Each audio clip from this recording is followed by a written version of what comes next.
हे friends, victory classes में मैं सुरभिजन आप सभी का स्वागत करती हूँ। आज का अपना टॉपिक है सिंधु घाटी सभ्यता। जो सिंधु घाटी सभ्यता टॉपिक है ये एंशिएंट हिस्ट्री का बहुत ही इम्पोर्टेंट टॉपिक है। ये 1 नंबर आपको CGL SSC के सारे एग्ज़ाम्स और railway police teaching in exam में सिंधु घाटी सभ्यता से एक न एक क्वेश्चन आता है। तो चलिए शुरू करते हैं। जो सिंधु घाटी सभ्यता है इसके अन्य नाम क्या क्या हैं? तो इसके अन्य नाम हैं हड़प्पा सभ्यता, सरस्वती सभ्यता, प्रथम नगरीय सभ्यता अथवा कांस्ययुगीन सभ्यता। तो सिंधु घाटी सभ्यता को इन और नामों से भी जाना जाता है। सिंधु घाटी सभ्यता जो थी इसके लिखित साक्ष्य मिले हैं लेकिन पढ़े नहीं जा सके, इसलिए इसे आद्य ऐतिहासिक काल में रखा गया है। आद्य ऐतिहासिक काल में उन्हीं चीज़ों को रखा गया है जिनके साक्ष्य मिले हैं लेकिन पढ़े नहीं जा सके हैं। और सिंधु घाटी सभ्यता का जो समय है ये कब से कब तक माना जाता है? तो ये समय लगभग 2500 ईसा पूर्व से 1750 ईसा पूर्व तक माना जाता है। इसका समय 100-200 साल आगे पीछे भी आप रख सकते हैं। किन्हीं क्वेश्चन में 2500 से 1500 ईसा पूर्व तक भी आ सकता है। तो 2500 से 1750 या फिर 1500 ईसा पूर्व तक माना गया है। सिंधु घाटी सभ्यता के समकालीन सभ्यताएं जान लेते हैं। सिंधु घाटी सभ्यता के समकालीन थी चीन की सभ्यता। जो चीन की सभ्यता थी ये हांगो नदी किनारे स्थित थी। आप देखेंगे जो सारी सभ्यताएं थी वो किसी न किसी नदी किनारे स्थित थी, तो आप वो किस नदी किनारे स्थित थी उसको जरूर याद रखिए। तो चीन की सभ्यता जो थी ये हांगो नदी किनारे स्थित थी। जो मिस्र की सभ्यता थी ये नील नदी किनारे स्थित थी। जो मेसोपोटामिया की सभ्यता थी ये दजला नदी, जिसका वर्तमान नाम टिग्रिस है, और फरात नदी किनारे स्थित थी। जो मेसोपोटामिया की सभ्यता है इसे सिंधु सभ्यता में मैनुहा कहा गया है। तो इसका आकार त्रिभुजाकार है। कैसे? तो आप देखेंगे ये पूरा एक ट्रायंगल समझिए आप। इसके सबसे जो ऊपर है यहाँ मांडा था, ठीक है। मांडा जम्मू कश्मीर में है ना। तो ये चिनाब नदी किनारे स्थित है। तो क्वेश्चन आएगा मांडा कहाँ है? मांडा जम्मू कश्मीर में है। ये कहाँ है? ये चिनाब नदी किनारे स्थित है। आपका जो पूर्वी था, पूर्व में था आलमगीरपुर। जो आलमगीरपुर है ये हिंडन नदी किनारे स्थित है और ये यूपी में है। और ये आपका जो सबसे दक्षिण था, दक्षिण में है आपका दैमाबाद। ये प्रवरा नदी किनारे स्थित है। ये है महाराष्ट्र में है आपका दैमाबाद, ठीक है। और ये आपका पश्चिम साइड है सुरकांगडो जो बलूचिस्तान में है। तो इसका जो आकार पूछेंगे इसका आकार ट्रायंगुलर है या फिर त्रिभुजाकार है। लेकिन क्वेश्चन ऐसे पूछ सकते हैं कि सिंधु घाटी सभ्यता में उत्तर में क्या है? तो उत्तर में आपका मांडा है। दक्षिण में क्या है? दक्षिण में दैमाबाद है। पूरब में क्या है? पूरब में आलमगीरपुर है। और पश्चिम में क्या है? पश्चिम में सुरकांगपुर है।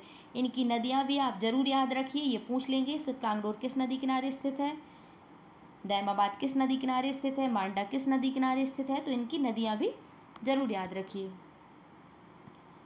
सिंधु घाटी सभ्यता के प्रमुख स्थल जान लेते हैं। सिंधु घाटी सभ्यता के जो भी स्थल मिले हैं उनके बारे में डिटेल में जानते हैं। सबसे पहला है आपका हड़प्पा सभ्यता। हड़प्पा, जो हड़प्पा शहर था इसकी खोज दयाराम साहनी ने 1921 में की थी। हड़प्पा सभ्यता की खोज किसने कब की थी? हड़प्पा सभ्यता की खोज दयाराम साहनी ने 1921 में की थी। हड़प्पा सभ्यता जो है ये रावी नदी के तट पर माउंट गोमरी ज़िला पाकिस्तान में है। उस टाइम ये पाकिस्तान के माउंट गोमरी ज़िला में था, जो वर्तमान में साहिवाल ज़िला पंजाब पाकिस्तान में आ गया है ना। था मतलब जब भी पाकिस्तान में, लेकिन ये तब उसका ज़िला माउंट गोमरी लगता था और आज इसका ज़िला साहिवाल लगता है। हड़प्पा सभ्यता से मिलने वाली प्रमुख वस्तुएं: स्त्री के गर्भ से निकला पौधा। स्त्री के गर्भ से निकलता पौधा जो मिला है ये हड़प्पा सभ्यता से मिला है। R37 कब्रिस्तान, स्वास्तिक का चिन्ह, हाथी के प्रमाण, तांबे का इक्का गाड़ी, कांस्य गाड़ी, दर्पण, मातृ देवी की मूर्ति, 6x6 की पंक्तियों से बना 12 कमरे वाला अन्नागार, मोहरें। हड़प्पा सभ्यता इस, ठीक है। तो ये जो मिली हैं ये आपको प्रमुख वस्तुएं जो मिली हैं ये बहुत ज़्यादा मोस्ट इम्पोर्टेंट हैं। कितने ही बार क्वेश्चन में पेपर को में आ चुकी हैं, तो इन्हें बहुत अच्छे से याद रखिए। एक बार में याद ना हो तो इस वीडियो को आप 2 बार देखिए, और आपको ये सारे रिटन फॉर्मेट में आपको टेलीग्राम पे मिल जाएंगे नोट्स। तो इन्हें आप एक बार वीडियो देखिए और एक बार आप ज़रूर से टेलीग्राम के नोट्स से डाउनलोड करके ज़रूर से पढ़िए। तो याद रखिए, हड़प्पा से क्या मिला आपको? स्त्री के गर्भ से निकला पौधा, R37 कब्रिस्तान, स्वास्तिक का चिन्ह, हाथी का प्रमाण, तावे की इक्का गाड़ी, कांस्य गाड़ी, दर्पण, मातृ देवी की मूर्ति, और 6x6 के 12 कमरे वाला अन्नागार, मोहरें। ठीक है, जो हड़प्पा सभ्यता है, इस सभ्यता का दूसरा सबसे बड़ा शहर है। दूसरा सबसे बड़ा शहर कौन सा है इस सभ्यता का? हड़प्पा है। टिप्पणीकारों ने, जो टिप्पणी करता है, उनके अनुसार हड़प्पा को ऋग्वेद में हरियूपिका कहा गया है। तो ऋग्वेद में क्या नाम दिया है हड़प्पा को? हरियूपिका दिया है। हड़प्पा के बारे में जान लिया है। नेक्स्ट है आपका मोहनजोदड़ो। जो मोहनजोदड़ो शहर है, इसको मृतकों का टीला कहते हैं। इसकी खोज 1922 में राखलदास बनर्जी द्वारा हुई थी। मोहनजोदड़ो की खोज किसने की? 1922 में राखलदास बनर्जी ने की है। यह कहाँ है? मोहनजोदड़ो जो है ये सिंधु नदी किनारे स्थित है, पाकिस्तान के सिंध प्रांत में है। ये नेम आपको बहुत जल्दी याद हो जाएगा। सिंधु नदी किनारे स्थित है, सिंध में स्थित है। मोहनजोदड़ो से प्राप्त वस्तुएं देख लेते हैं। मलेरिया के साक्ष्य। मलेरिया के साक्ष्य बहुत इंपॉर्टेंट क्वेश्चन है, ये आ चुका है। मलेरिया के साक्ष्य कहाँ से मिले हैं? मलेरिया के साक्ष्य मोहनजोदड़ो से मिले हैं। सर्वाधिक जनसंख्या, क्योंकि ये सबसे बड़ा शहर था यहाँ का, तो यहाँ जनसंख्या तो ज़्यादा होगी ही, है ना। नाव का चित्रण, क्योंकि यहाँ नदियों का यूज होता था, सिंधु नदी किनारे स्थित थी, तो वहाँ पे नाव यूज होती होगी। कांस्य की नृत्यिका मूर्ति, पुरोहित के घर। जो मोहनजोदड़ो है, इसे आप हिंदुओं के कल्चर से ज़्यादा जोड़ेंगे मोहनजोदड़ो को, है ना। मतलब याद करने के लिए आप जोड़िए पुरोहितों के घर मोहनजोदड़ो के लिए। विशाल स्नानागार, पशुपति महादेव की मूर्ति, दाढ़ी वाले साधु, सूती कपड़ा अर्थात कपास का ज्ञान था इन्हें, और विशाल अन्नागार। तो विशाल अन्नागार मतलब खाना, गेहूँ वगैरह रखने के लिए जगह। और विशाल स्नानागार ये कहाँ से मिले हैं आपको? ये मोहनजोदड़ो से मिले हैं। इसे मृतकों का टीला, प्रोतों का टीला, स्तूप टीला, सिंधु सभ्यता का बगीचा भी कहा जाता है। जो मोहनजोदड़ो है ये सबसे बड़ा शहर था, और सेकंड नंबर का शहर आपका हड़प्पा था, सबसे बड़ा। तो हड़प्पा और मोहनजोदड़ो को जुड़वा राजधानी किसने कहा? पिग्गट ने कहा। नेक्स्ट है आपका शहर धौलावीरा। जो धौलावीरा है ये लूनी नदी के तट पर गुजरात में स्थित है। ये आपका भारत आ गया। तो धौलावीरा क्या है? धौलावीरा कहाँ है? धौलावीरा लूनी नदी के किनारे गुजरात में स्थित है। इसकी खुदाई किसने की थी? इसकी खुदाई रविंद्र सिंह बिष्ट ने की थी। धौलावीरा को यूनेस्को की धरोहर में शामिल होने वाला 40वां शहर है। जो धौलावीरा शहर है ये यूनेस्को में शामिल होने वाला 40वां शहर है, स्थल है। धौलावीरा 3 ओर से दुर्गीकृत है। 3 ओर इसके दुर्ग हैं, बीच में धौलावीरा है। पत्थरों से बना शहर है, ये पत्थरों से बना शहर है। धौलावीरा का अर्थ है सफ़ेद कुआं। धौलावीरा का अर्थ क्या है? सफ़ेद कुआं। सबसे उन्नत जल प्रबंध प्रणाली है। धौलावीरा को सबसे ज़्यादा याद रखिए।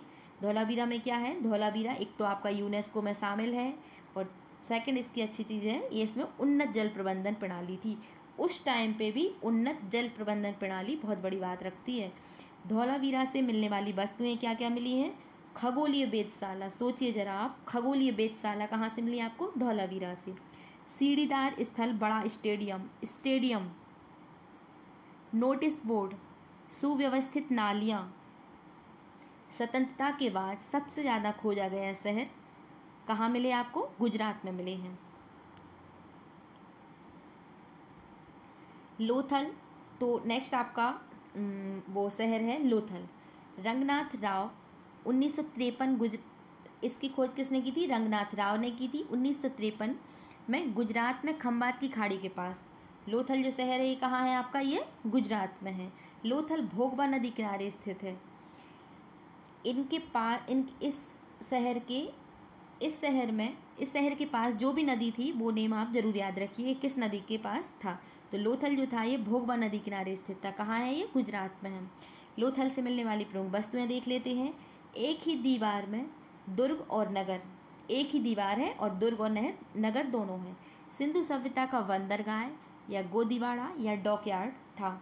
लोथल जो है, लोथल क्या है? लोथल में बंदरगाह है। बंदरगाह को आप गोदीवाड़ा कह सकते हैं या डॉकयार्ड कह सकते हैं। इसमें इसे लघु हड़प्पा की उपाधि दी गई है। लघु हड़प्पा किसे कहा गया है? लोथल को कहा गया है। 3 युग्म समाधियाँ, एक साथ 3 युग्म समाधियाँ कहाँ मिली हैं आपको? लोथल में मिली हैं। हाथी दांत, बाजरा और चावल के साक्ष्य, एक साथ 20 समाधियाँ, इसलिए इसे मुर्दों का शहर कहा गया है। एक साथ 20 समाधियाँ कहाँ मिली आपको? लोथल में मिली हैं। फारस की मोहर, मतलब इससे फारस का व्यापार चलता था। सती प्रथा का आंशिक प्रमाण लोथल में मिला है। दरवाजे सड़क की ओर खुलते थे। कहाँ खुलते थे दरवाजे सड़क की ओर? लोथल में। वैसे इस सभ्यता की विशेषता है कि इसके दरवाजे पीछे की ओर खुलते थे, लेकिन लोथल इसका अपवाद है। लोथल में दरवाजे सड़क की ओर खुलते थे। नेक्स्ट है आपका शहर रंगपुर। रंगपुर कहाँ स्थित है? रंगपुर मादर नदी के तट पर स्थित है। ये गुजरात में है।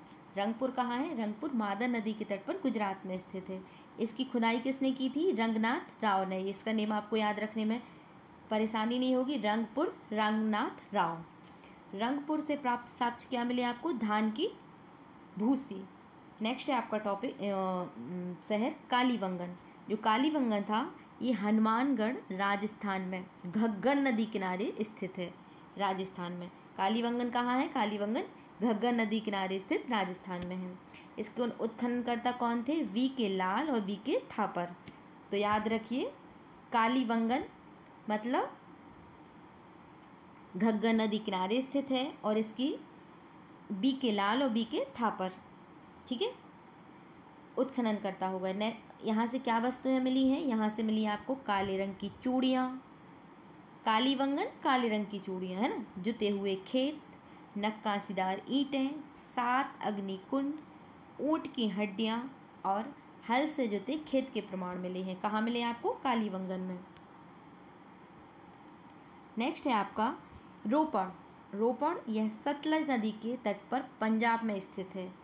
इसके खोजकर्ता कौन थे? यज्ञदत्त शर्मा।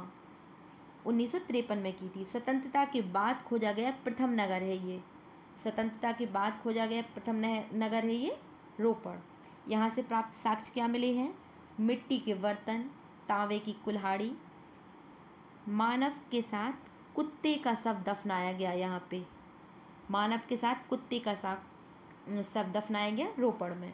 नेक्स्ट है आपका चंदहुंदड़ो। जो चंदहुंदड़ो शहर है ये सिंधु नदी के तट पर पाकिस्तान में स्थित है। अर्नेस्ट मैक और गोपाल मजुमदार ने 1931 में इसकी खोज की थी। अर्नेस्ट मैक और गोपाल मजुमदार ने। एकमात्र बिना दुर्ग वाला शहर है चंदहुंदड़ो। यहाँ से क्या क्या मिला? बिल्ली का पीछा करते हुए कुत्ता, मेकअप सामग्रियाँ, यहाँ से लड़कियों की सामग्री ज़्यादा मिली है, जैसे मेकअप सामग्री, कंघी, लिपस्टिक, शीशा, मनका बनाने का कारखाना, वृत्ताकार अलंकृत ईंटें और गुड़िया का प्रमाण।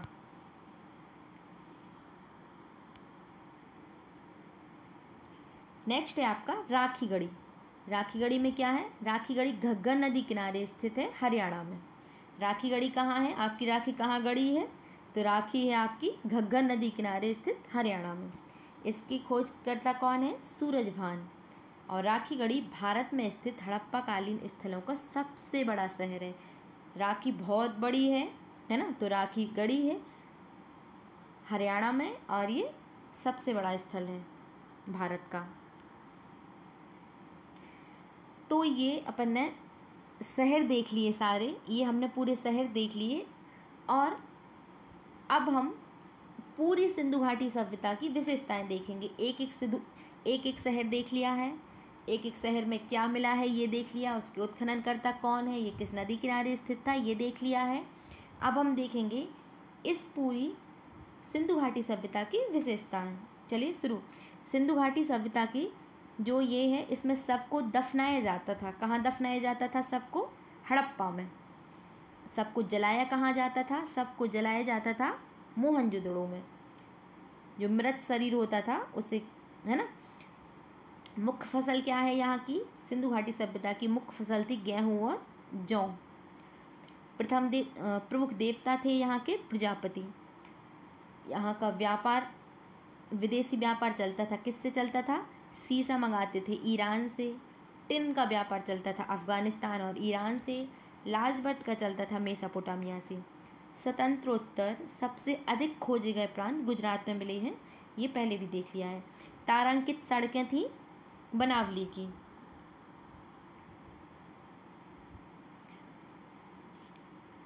पूरी जो सिंधु घाटी सभ्यता थी इसका आकार कैसा था? त्रिभुजाकार। व्यवसाय करते थे। व्यवसाय में क्या होता था? इनका व्यापार होता था। सिक्का किसके बने होते थे? इनके सिक्का टेराकोटा के बने होते थे। इनकी मोहरें कैसी होती थी? मोहरें इनकी सैलखड़ी की बनी होती थी। उन मोहरों पे एक सींग वाला बैल, या कहीं गैड़ा भी लिखा रहता है तो एक सींग वाला बैल इनकी मोहरों पर बना होता था। इनके बर्तन कैसे होते थे? इनके बर्तन पक्की मिट्टी वाले लाल रंग के होते थे।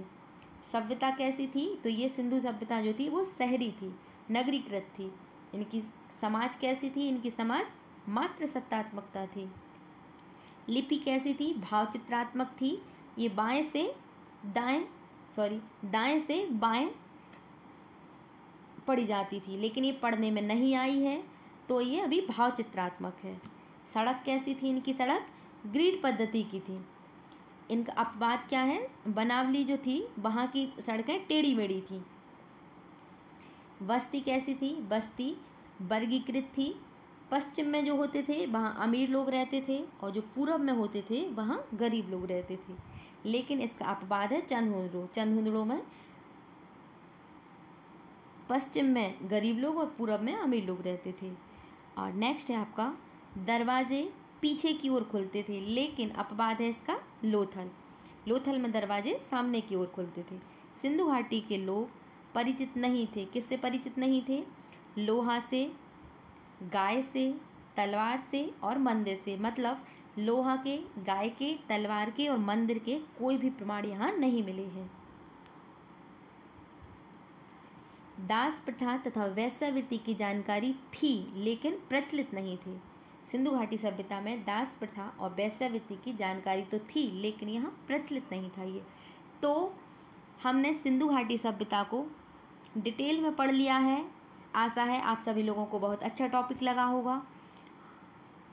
इसके क्वेश्चन, MCQ और प्रीवियस ईयर के क्वेश्चन हम कल लगाएंगे, और आप भी इनके क्वेश्चन लगाइए खुद से, और जो भी नहीं बनता है उसको कल कमेंट कीजिए। कल हम सॉल्व करेंगे इसके MCQ और प्रीवियस ईयर के क्वेश्चन। आपको वीडियो कैसी लगी प्लीज़ कमेंट में ज़रूर बताइए, और यदि अच्छी लगी हो तो प्लीज़ लाइक कीजिए, शेयर कीजिए, सब्सक्राइब कीजिए। बने रहिए मेरे साथ विक्ट्री क्लासेस में। जय हिंद, जय भारत, थैंक यू।